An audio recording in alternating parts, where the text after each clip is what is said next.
안녕하세요. 출애굽기 30장입니다. 너는 분향할 제단을 만들지니 곧 조각목으로 만들되 조각목 이제 익숙하시죠? 그쵸? 길이가 한 규빗, 너비가 한 규빗으로 네모 반듯하게 하고 높이는 두 규빗으로 하며 그 뿔을 그것과 이어지게 하고 제단 상면과 전후 좌우면과 뿔을 순금으로 싸고 주위에 금테를 두를지며 금테 아래 양쪽에 금고리 둘을 만들되 곧 그 양쪽에 만들지니 이는 제단을 매는 채를 꿰 곳이며 그 채를 조각목으로 만들고 금으로 싸고 그 제단을 증거궤 위 속죄소 맞은편 곧 증거궤 앞에 있는 휘장 밖에 두라. 그 속죄소는 내가 너와 만날 곳이며 라고 얘기했어요. 제가 이거를 그냥 정신없이 쭉 읽었지만 여러분 보시면서 이 분향단은 무언가 우리가 이미 공부한 것과 비슷한 게 있지 않아요? 네, 바로 번제단과 매우 흡사합니다. 번제단. 자, 번제단이 어땠어요? 그쵸? 네모 반듯한 모양이었죠. 길이도 기억나시나요? 높이도 기억나시나요? 네. 이런 것들을 한 번쯤 생각하시면서 보면 너무너무 도움이 될 거예요. 번제단은 이게 5, 5, 이렇게 에다가 3, 3, 3 이렇게 됐죠. 그림을 좀 삐뚤게 잘못 그렸네요. 잘 그려볼까요? 이렇게 사각형인데 높이가 3이에요. 잘못 그렸어요. 그렇죠? 여기가 5고요. 5고 여기가 3이었던 게 이 번제단이었잖아요. 그렇죠? 그런데 이 분향단은 높이는 2인데 1, 1, 1에서 이렇게 2, 1 이렇게 되는 분향단인데요. 똑같이 여기 코너마다 모서리마다 뿔이 있어요. 여기도 뿔이 있고요. 번제단은 노스로 쌓고 그리고 분향단은 금으로 쌓았어요. 그러니 신기하게도요. 이 성소에는 두 군데에서 연기가 나고 있는데 한 군데는 바로 번제단에서고요. 그리고 다음에는 분향단에서 이렇게 연기가 나고 있어요. 둘 다 네모 반듯합니다. 그런 어떤 연관점이 있겠구나라는 걸 여러분 생각하실 수 있겠죠? 네, 이 정도만 제가 여기에서 설명드리고 자세한 거는 제가 첨부한 영상에 꼭 참고해 주시면 감사하겠습니다. 매우 매우 놀라운 하나님의 역사가 여기에 새겨져 있다는 것 꼭 기억해 주세요. 자, 7절입니다. 자, 아론은요, 아침마다 그 위에 향기로운 향을 사르되 등불을 손질할 때에 살을 찌며 번제도 그렇죠? 아침과 저녁에 거기서 뭔가가 태워지고 있잖아요. 또 저녁 때 등불 켤 때에 살을 찌니 그렇죠? 아침마다 저녁마다 분향단에서 무언가 일어나고 있고요. 번제단에서 어떤 일이 일어나고 있네요. 이 향은 자, 향은 너희가 대대로 여호와 앞에 끊지 못할지며 너희는 그 위에 다른 향을 사르지 말며 번제나 소제를 드리지 말며 여기서는 이제 향만 태우는 거예요. 다른 제물이 들어가는 게 아닙니다. 제물은 어디서 태우고 있어요?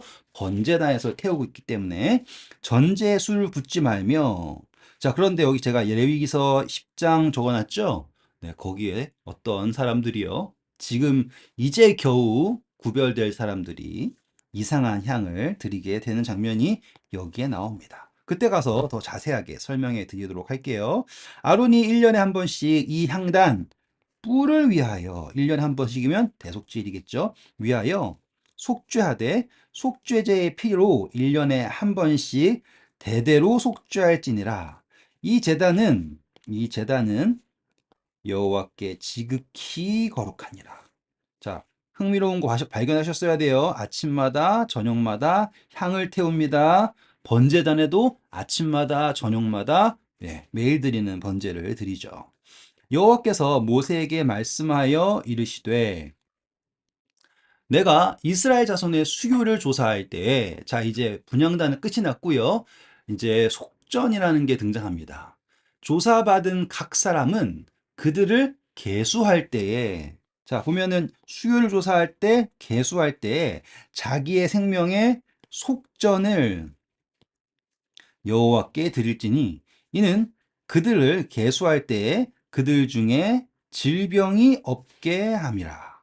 자, 여기에 말씀 나왔던 것처럼 제가 사무엘하 24장 15절 있어요. 그런데 이 다윗이 인구조사라거든요.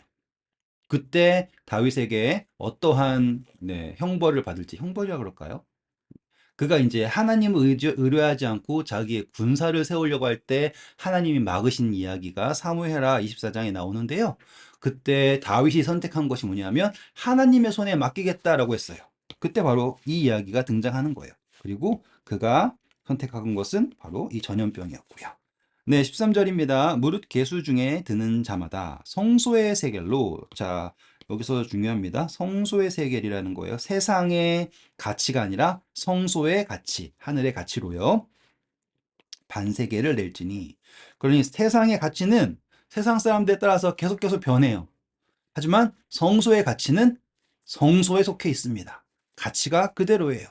반세겔을 내는데요. 한 세겔은 20게라예요. 그러면 반세겔이라는 거는 10게라라는 거죠. 10이라는 수는 어떤 수였어요? 완전이라는 수였잖아요. 네, 제가 이 이야기를 계속 얘기하는 이유가 이 성소에 나오는 수치들은요, 단순히 절반을 말하겠다라는 걸 넘어서 하나님께서 완전이라고 하는 수, 10이라고 하는 수를 또 완전하지 않은 반이라고 하는 것으로 설명하셨다 이 말이에요. 반, 반. 그런데 여러분, 이 잘 생각해 보셔야 될 게, 제가 이거를 나중에 더 자세히 설명하게 될 거지만, 우리 베드로가 성전세를 내냐 안 내냐 그랬더니만 냅니다라고 했더니만 예수님께 하신 말씀이 뭐예요? 자, 아들이 왕에게 세를 바치는 게 맞냐라고 말씀하시고 베드로가 어정쩡하니까 뭐라고 말씀하셨어요? 가서 물고기를 낚아라. 근데 처음 낚은 물고기한테 바로 한 세겔 있을 텐데 반 세겔은 너를 위해 반 세겔은 나를 위해라고 하는 이 절반이라고 하는 의미가 여기에 담겨 있다라는 거예요. 그렇다라는 건 이 절반은 하나님이 절반을 원하시는 것이 아니라 절반이 하나님에게 속하고 또한 절반이 우리에게 속하여서 그 둘이 하나가 되었을 때 온전함을 이룬다라는 걸 설명하는 게 바로 이 반세겔입니다라는 걸 제가 짧게 설명해 드릴게요. 더 길게 하고 싶은 게 많지만 참는 거예요. 나중에 또 기회가 분명하게 있을 것입니다. 그리고 제가 여기 적어드린 대로요. 출애굽기 38장은 이 성소 세계로 거둔 반세겔로 무엇을 만들었는가가 나오는데요. 그때 가서 더 자세하게 설명해 드리도록 하겠습니다. 14절이에요. 계수 중에 드는 모든 자 20살 이상 된 자가 여호와께 드리되, 자, 20살은 전쟁에 나갈 수 있는 나이예요. 20살. 그리고 성소 직무를 시작할 수 있는 나이기도 합니다. 15절 너희의 생명을 대속하기 위하여 여호와께 드릴 때에 중요한 거예요. 부자라고 반세겔에서 더 내지 말고 가난한 자라고 덜 내지 말지며. 자, 생명이라고 하는 것은요. 그 속전은 부자건 가난하건 동일합니다. 중요합니다. 매우 중요합니다. 동일하다. 그리고 그 속전은 예수님께서 우리에게 주신 것입니다. 아멘이죠? 네. 16절 너는 이스라엘 자손에게 속전을 취하여 회막 봉사에 쓰라. 이것이 여호와 앞에서 이스라엘 자손의 기념이 됩니다. 너희의 생명을 대속하리라. 생명을 대속하리라. 여호와께서 모세에게 말씀하여 이르시되 너는 이제 물두멍을 만드는 거예요. 물두멍을 뭐로 만드냐면 노수로 만듭니다. 제가 금은 무엇이고 노수는 무엇입니다 라고 설명드렸죠. 그렇죠? 그런데 보시면 이 물두멍은요. 나무가 들어가요 안 들어가요? 네, 안 들어가요. 그렇죠? 성소에서도요. 나무가 들어가지 않고 오로지 금으로 된 기물이 있죠. 바로 촛대였죠. 촛대. 금촛대. 그 촛대가 글씨가 잘 안 보이네요. 다시 쓸까요? 네, 촛대. 그 촛대도 금으로 만들었잖아요. 한 달란트로. 여기도 똑같이요. 물두멍도 나무가 들어가지 않고 노스로만 만듭니다. 그 받침도 노스로 만들고 씻게 하되 그것을 회막과 제단 사이에 두고 그 속에 물을 담으라. 자, 성경에서 불이 성령 상징하죠. 불. 또 성령 상징하는 게 뭐예요? 바로 물입니다. 그래서 촛대는 불을 담당하고 있고요. 물두멍은 네, 물을 담당하고 있습니다. 어떻습니까? 대단하죠, 그렇죠? 성경이 이렇게 재밌는 거예요. 아론과 그의 아들들이 그 두멍에서 수족을 씻되 손과 발을 씻는 거예요. 그들이 회막에 들어갈 때 물로 씻어 회막에 들어갈 때는 물로 씻어서 죽기를 면할 것이요 제단에 가까이 가서 그 직분을 짠 행하여 여호와 앞에 화제를 사를 때에도 그리할지니라. 그러니 모든 직무를 할 때는 물로 씻는 것이 중요한 거예요. 그래서 우리가 침례 받는 거예요. 그렇죠? 이가와 같이 그들이 수족을 씻어 죽기를 면할지니 이는 그와 그의 자손이 대대로 영원히 지킬 규례니라. 자, 여러분 여기서 제가 설명해 드려야 될 게 있네요. 수족을 씻어라고 한다. 수족을 씻는다.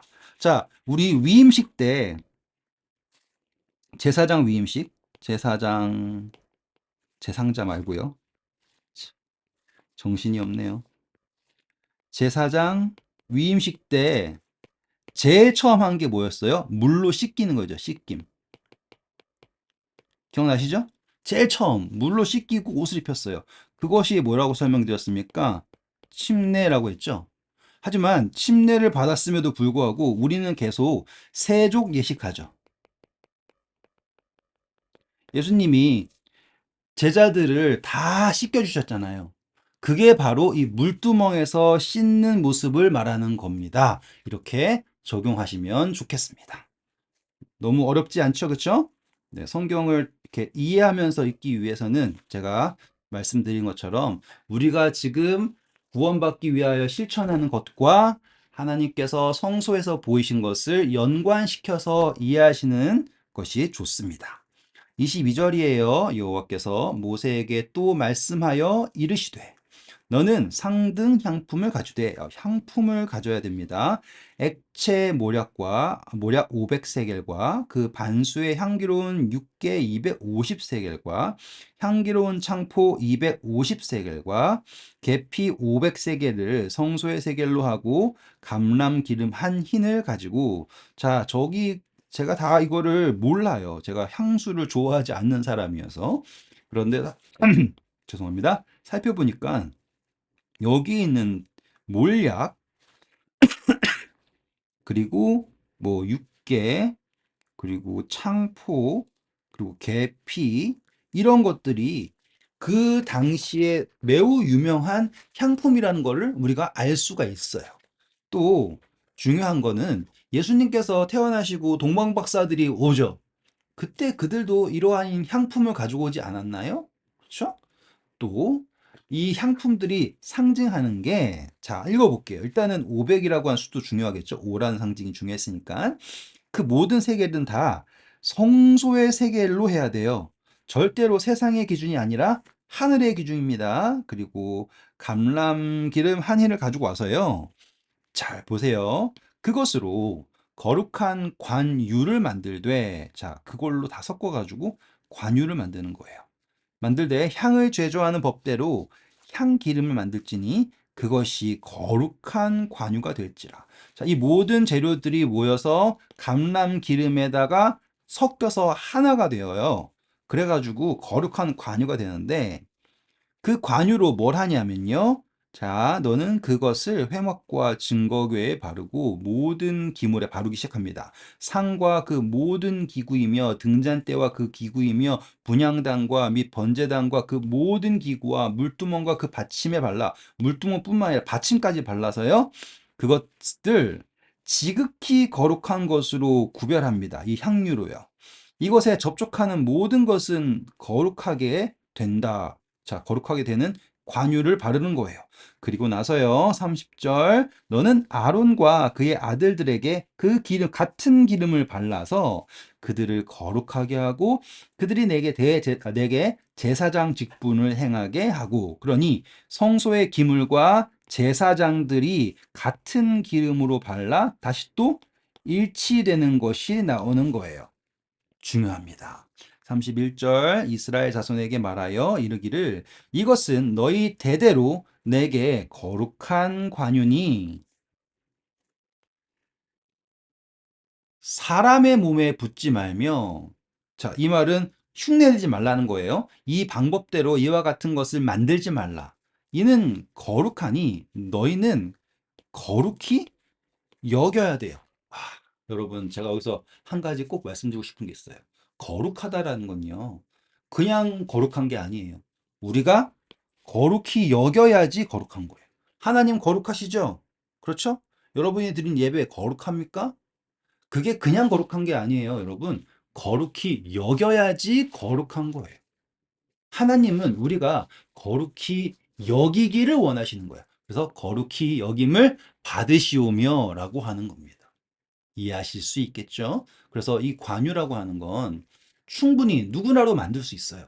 하지만 하나님을 경외하는 사람들은 이것을 함부로 만들지 않고 함부로 스스로 다른 사람들에게 붙지 않습니다. 이거는 오로지 하나님에게 택함받은 사람들에게 허락된 것이라는 것을 인정하고 거룩히 여기기 때문이에요. 이와 같은 것을 만드는 모든 자와 이것을 타인에게 붙는 모든 자는 그 백성 중에 끊어지리라. 자, 만드는 모든 자와 이것 자는 끊어지리라. 그래서 누군가가 기름 부음 받았다라고 하는 것은 관유를 받았다라는 뜻이에요. 그것은 하나님께서 주신 기름입니다. 그런데 우리가 임의로 어떤 사람들 택해서 그 사람이 착한 것 같고 그 사람이 막 예언도 잘하는 것 같고 뭐 어떤 능력이 있는 것 같고 병자도 고친다고 해가지고 야, 이 사람이 하나님의 택함 받은 기름 부은 자다라고 함부로 하면 될까요? 안 될까요? 라고 하는 거를 조심스럽게 생각해 보시면 좋을 것 같습니다. 그래서 요즘 헷갈리는 게 많죠. 그쵸? 34절 여호와께서 모세에게 이르시되 자 이제 향이에요. 향. 너는 소합향과 저도 뭔지는 모르겠어요. 나감향과 풍자향의 향품을 가져다가 그 향품을 유향에 섞되 각기 같은 분량으로 하고 그것으로 향을 만들되 향 만드는 법대로 만들고 그것에 또 재밌는 애요. 소금을 쳐서 성결하게 하고 그러니까 이 향이라고 하는 게 밖으로 드러나는 향보다 그것이 정결하게 되는 것이 중요하구나, 소금이구나라는 걸 보셔야 됩니다. 그 향 얼마를 곱게 찌어 내가 너와 만날 회막 안 증거 궤 앞에 두라. 그 이야기는 어디예요? 분향단을 말하는 거죠. 그 분향단 앞에 이 향은 너희에게 지극히 거룩하니라.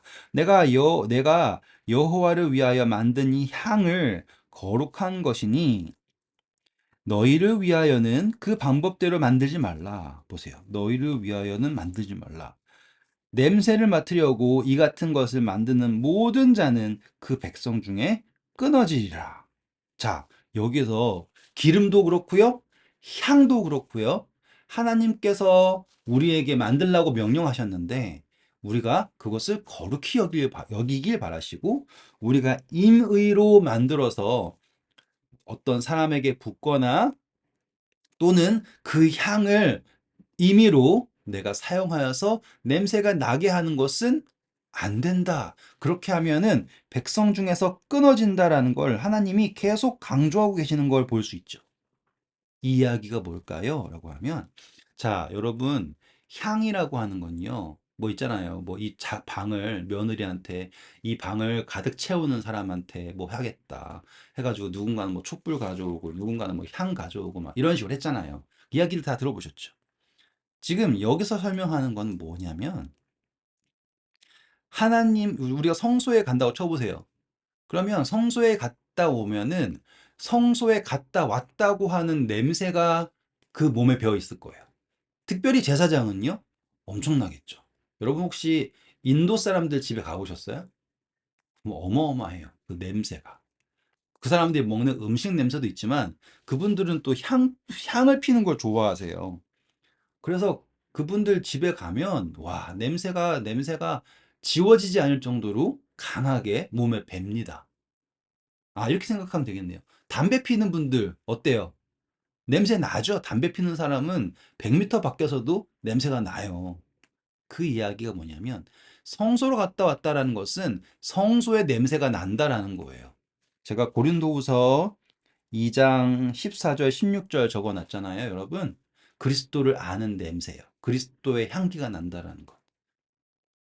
그런데 우리가 예수 그리스도의 향기를 우리의 마음대로 만들어서 여기다가 붙이고 저기다가 붓고 저기다가 바르고 하면 될까요?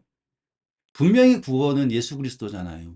근데 우리는 어느 순간부터 예수 그리스도가 아닌 어떠한 것들에 마치 그것을 해야지 거룩해지는 양, 거기에 기름을 붓고 거기에서 향이 나도록 하는 실수를 하고 있지 않을까요?